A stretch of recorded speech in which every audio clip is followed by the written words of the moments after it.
You are dead. Yep. That I am.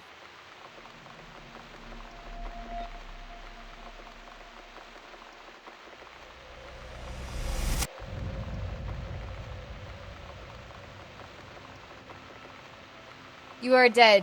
Death is nothing at all. You have slipped away into the next room. I am I, and you are you. Whatever we are to each other, that we are still. Hope you don't mind creepy posters.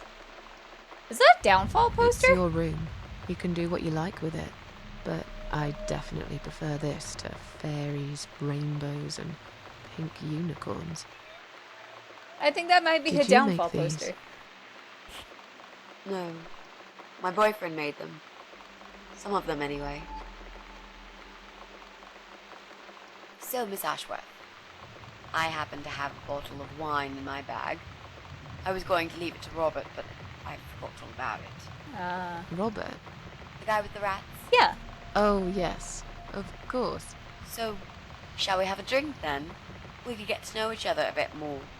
I know, I promise I won't get in the way. And, I mean, you don't have to if you don't feel like it. But since we're going to live together for a little while, it won't hurt if we talk to each other, will it? Yeah, that's okay, I guess. Are you sure you can drink in your condition? Obviously they can. Yeah, that's okay, I guess. Great! I'll bring the wine. Seriously, is that a downfall poster? Damn. It's one of those bottles with a cork. Have you got a bottle opener, Miss Ashworth? In the kitchen. I'll go get it, shall I? Yes, please. And while you're there, could you get a couple of glasses, too? I want to see your downfall poster. Stop standing in the way. I want to see your downfall poster. Oh, fine. Wanted to see your downfall poster. Because for all you who don't know, Downfall is a game they previously made. So, like, and by they I mean Screen 7, which is the company who made Cat Lady. Take wine glasses. One for me, one for Mitzi. Then let's go grab a corkscrew. Kitchen, enter. There was one in the cupboard, I believe. Take corkscrew. Close.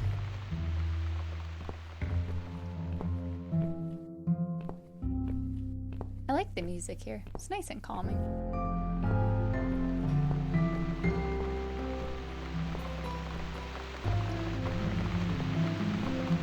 There we go. Enter. Oh. Mitzi. Examine. She reminds me of myself when I was younger. I'm not sure if I can fully trust her, but so far she seems genuine. Maybe I will give her a chance. Have you found that corkscrew yet? Yep. You also need some wine glasses. Yep. I found them, Mitzi. Your wine glasses, give. I found some wine glasses. Great. Now all we need is a corkscrew. Wait, no. Corkscrew. There you go. Let's get that bottle open. All right. That's all we need. Oh, and Miss Ashworth, I really must say this before we start. Yeah? I promise I won't cut your throat when you're asleep. Alright. Very funny, Mitzi. Oh, no, I mean it. That's fine. But just so you know, I always sleep with my eyes open.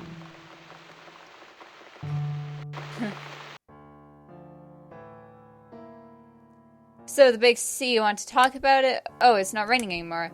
How are you planning to find this guy? This one. Oh, it's not raining anymore. Oh, well, I don't mind rain. Sometimes I even like it. But according to weather forecast, there's a nasty fog coming. Now that I'm actually scared of. I got lost in a fog once, when I was just 9 or 10. I remember I sat under a tree crying, thinking some monster would appear right in front of me and drag me away. But now that you're a big girl, you know there are no monsters. Yeah? How do you know? I've never seen one, nor has anyone else. The only monsters are us, murderers, rapists, arsonists. Maybe you're right, I will believe in them when I see one. This one. The only monsters are us. Murderers, rapists, arsonists. They're the real beasts. So far from humanity, they're no longer capable of feeling compassion or guilt. They're the ones we should really be afraid of. But whether they're lurking in the woods or fog or the darkness of our cellars, it's all irrelevant. You can't predict what happens. You can't do anything to stop it. There is only one way. You turn into a beast yourself, and like them, you show no mercy. Whoa! Where did that come from, Miss Ashworth? I killed a person, it's fine. I just don't like murderers. They're nothing but You are one! parasites. I don't want to talk about either of these. Guess let's talk about cancer. So, the big C. Want to talk about it? Well, to be honest, I didn't really want to tell you about it like that. I put you in a very difficult position, I know. It's just that I was really desperate to get this room. I hope you can understand. This is the last and most important thing I must do before my time is up. It's fine. You seem alright. It's just... I find it hard to trust people these days. Maybe it's time I opened my eyes to see others have problems too. Some, like yourself, even bigger than mine. What kind of cancer is it? Do you mind me asking? Brain tumor. Her name is glioblastoma. Her. Yep, they're all girls, the way I imagine it. Just look at their names. Lymphoma, melanoma, myeloma, leukemia, sarcoma. Each of them a fucking goddess of death. Beautiful and ruthless. You might just be right about that, Mitzi. I used to be a nurse. I know a few things about cancer. And I know glioblastoma. She's a real bitch. Yeah, and yet she gets to be the prom queen before night ends, while I disappear down the back exit. How long? They said I had a year. But that was 6 months ago, so... yeah. Not awfully long. Is there anything... They've tried. I'm sorry. Yeah. So am I. Do you want to talk about something else? How are you planning to find this guy? How are you planning to find this guy? I don't know yet. A bit of detective work, perhaps. It shouldn't be that hard, really. There are only 8 apartments here. One is yours.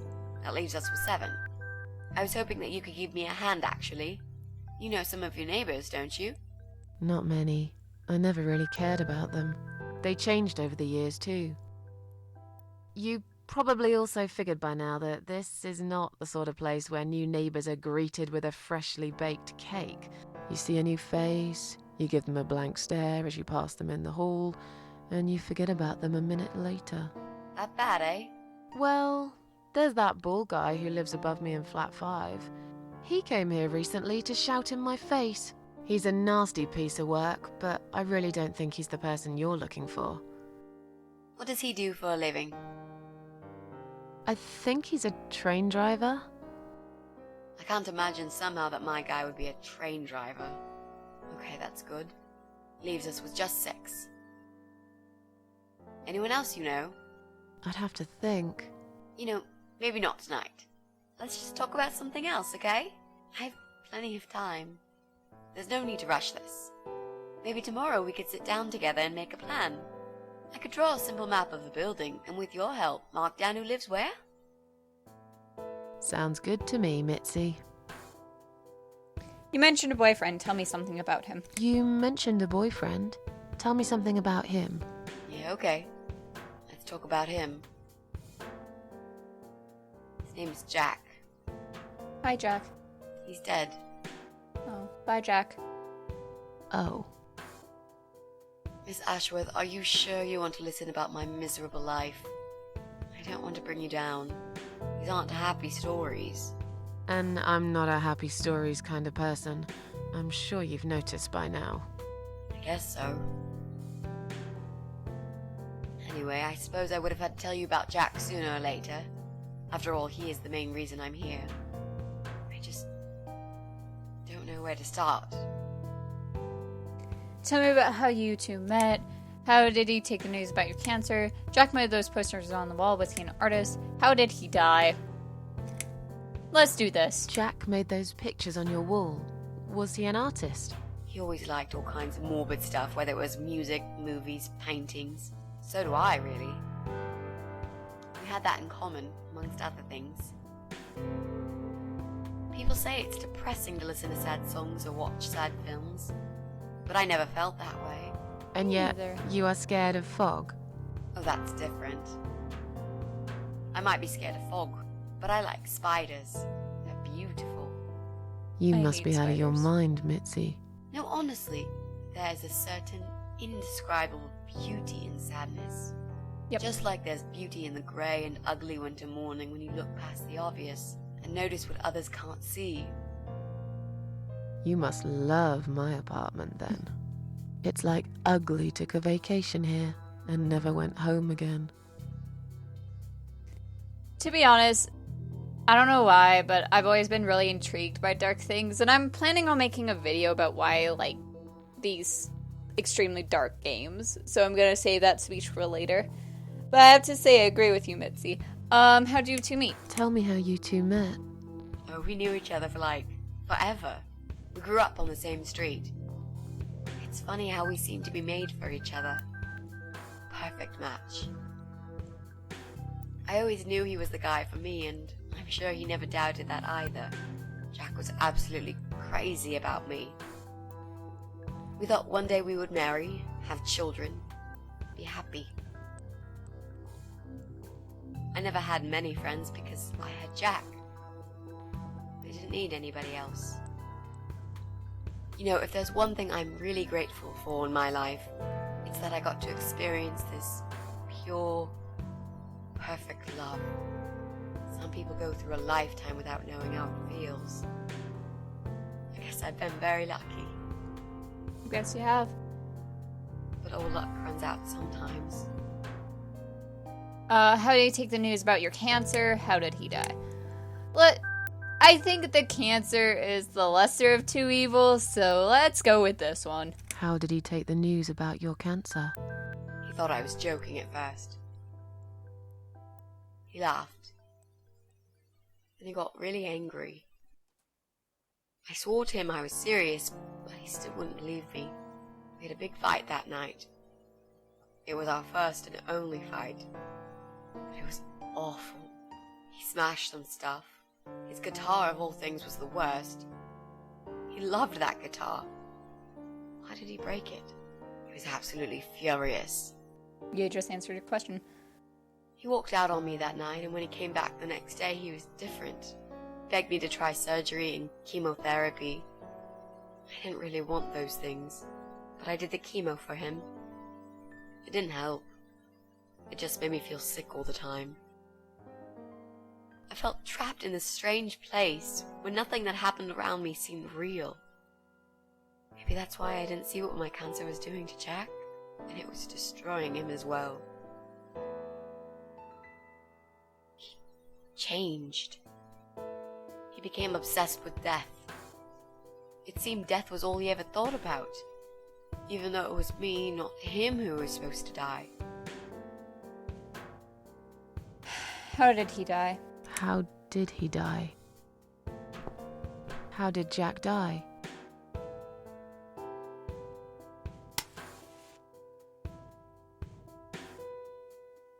It was so distant in the last few weeks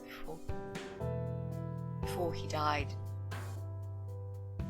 What I didn't know was that he kept looking for something. I don't think he even knew what exactly. But it eventually found him. Or rather, he found him. There are those forums online, you know, about all sorts of stuff. Fishing, computer games, horses, gambling, addictions, everything really. Accidentally, Jack stumbled upon one about suicide. There's a guy there, calls himself the Eye of Adam. He's a fucking god on that forum. It's like a failed suicide club. People mostly try to help each other and offer support. Sometimes it just helps to know there are others like you. To listen to their stories and how they cope with their lives. But the Eye of Adam is an advocate of death. He dwells on human weakness. His job is to plant an idea, to give them a reason to die and tell them how to do it, once and for good. Jack took the bait. Before he knew, he was completely brainwashed.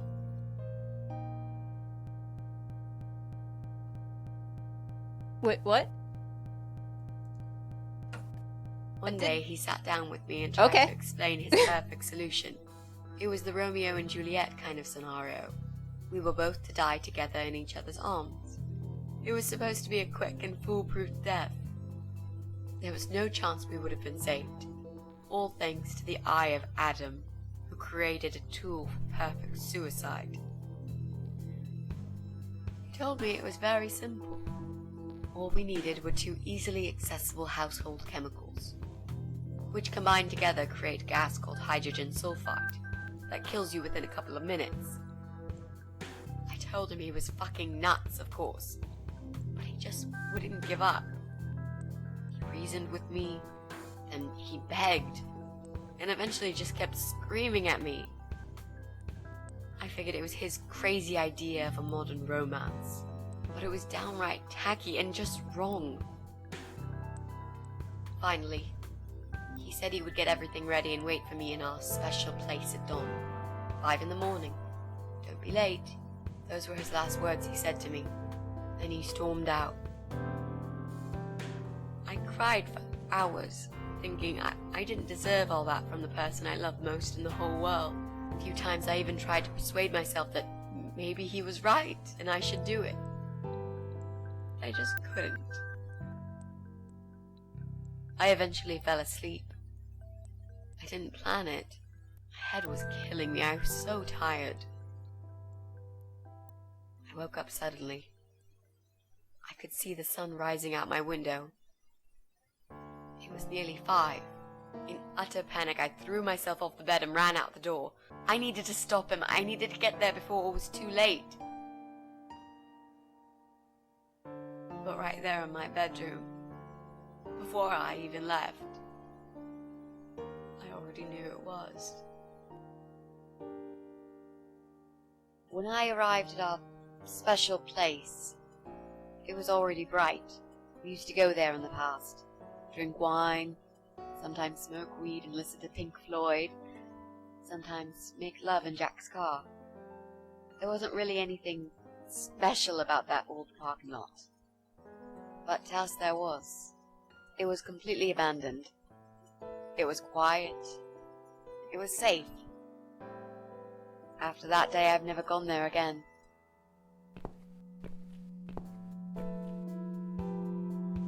Great. I just want to apologize if you guys heard doors opening and closing. That's what happens right now. And I don't know if it's gonna catch for the recording, but when I said what, it was because the game glitched out and then started playing again. And I'm like, okay. Anyways, let's keep on going. I really don't want to do this. I'm sorry, Mitzi. Everyone has such fucking bad backstories, man. Everyone.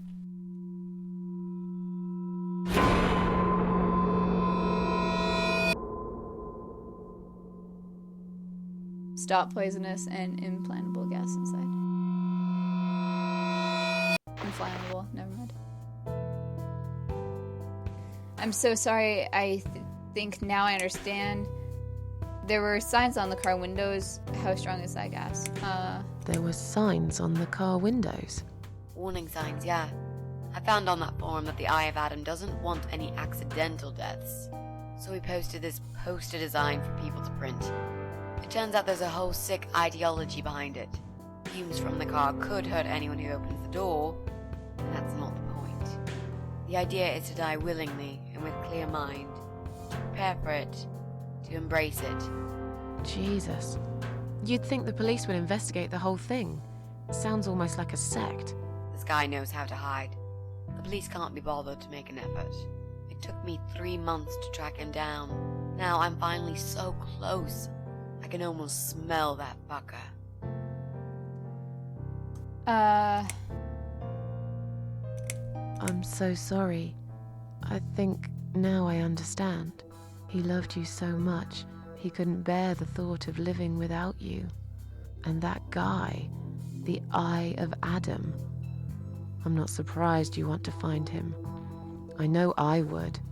I'm not sure if I should believe that you only want to talk to him. But hey, that's none of my business. I wouldn't know what I'd do if this happened to me.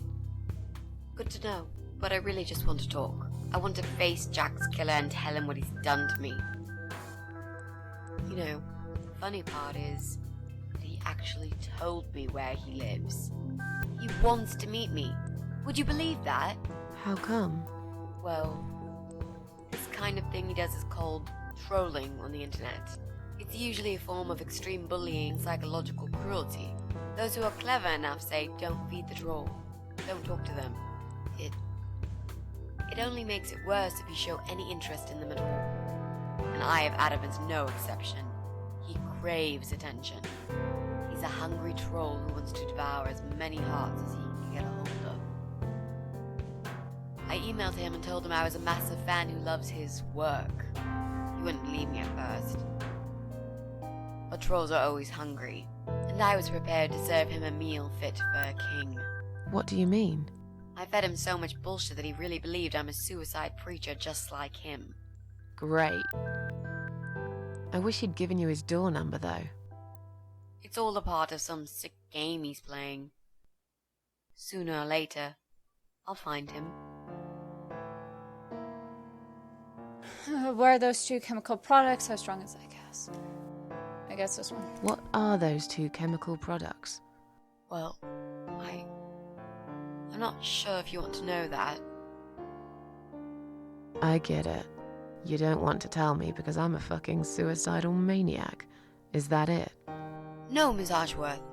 No, I didn't mean it like that. Okay. Maybe to some extent. Just replace maniac with victim and fucking with recovering. You've only just come back from the hospital. Whatever it was that made you do it, you proved you are capable of going through with it. I don't know you long enough to tell you if you're completely over it now.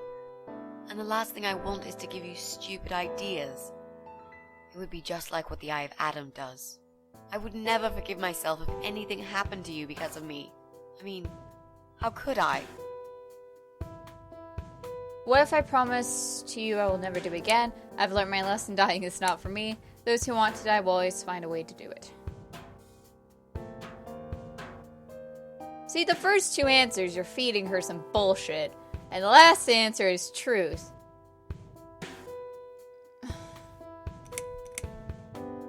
But I'll do this one. What if I promise to you I will never do it again? Okay. Alright. But if you don't keep your promise, Miss Ashworth, I'll find you in hell and kick your lying ass for breaking my already broken heart. You can't kick my ass when I'm dead. I'll soon be dead too, Miss Ashworth. So, yeah, I swear I will do it. I don't think so. You'll go to heaven, you muppet. Oh.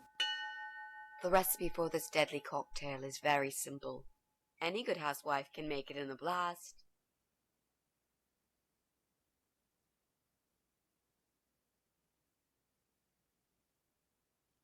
And this is where I'm going to leave it for this recording.